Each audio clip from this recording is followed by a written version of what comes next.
सनम हो तुझे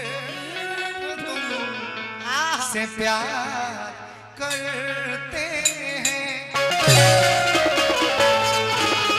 और देवता जीत न धरई हनुमत से ही सर्व सुख करई। लाल देह लाली लसय अरु धरी लाल लंगूर वज्र देह दानव तलन जय जय जय जय हो हनुमान कि लाल चंदन लाल ध्वजा लाल देहिया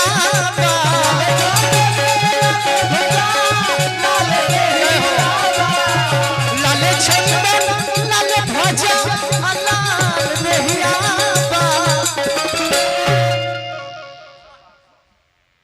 प्रतीक कुमार डॉक्टर साहब की ओर से 500 रुपया पुरस्कार भगवान बना।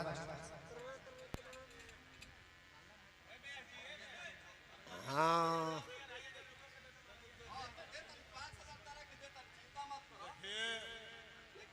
बहुत ही सुंदर बोली कभी गर्मी कभी सर्दी एक कुदरत के नजारे हैं। अब प्यासे वही रहते हैं जो दरिया के किनारे। कभी गर्मी कभी सर्दी एक कुदरत के नजारे हैं। लेकिन तपन सूरज से होती है, जलना जमीन को पड़ता है, खताई आंखों से होती है तड़पना दिल। और जवानी बरकरार रहो चाचा।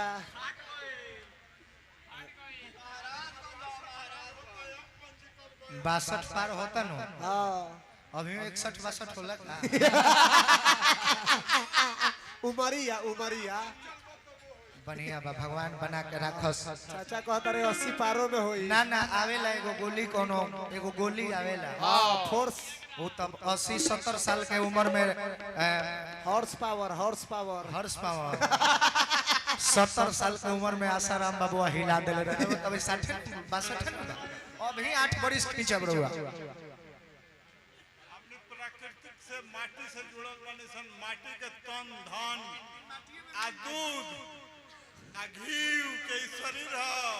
आई हमनी के पुरनिया के देहल आशीर्वाद है। माने अभी सिस्टम में कोनो दिक्कत नहीं है। भगवान अभी एकदम सिस्टम चालू बा। लाल चंदन लाल ध्वजा लाल देहिया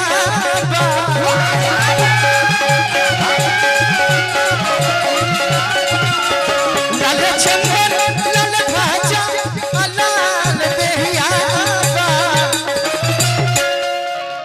कि हो बजरंग लाल रंग से रउआ मेहिया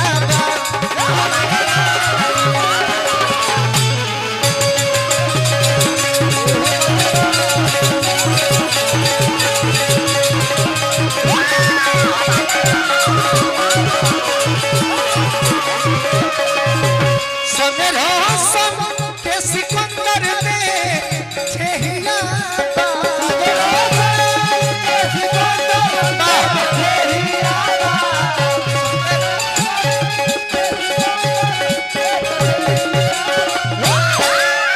अरे बनल रहा रह दिका अपना नचनिया के गरिया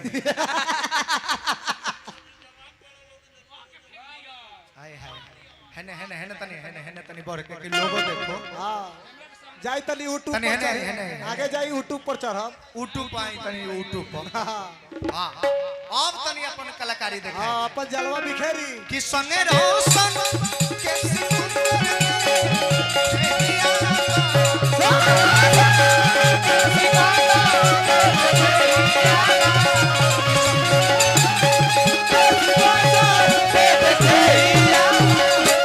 एहो बजन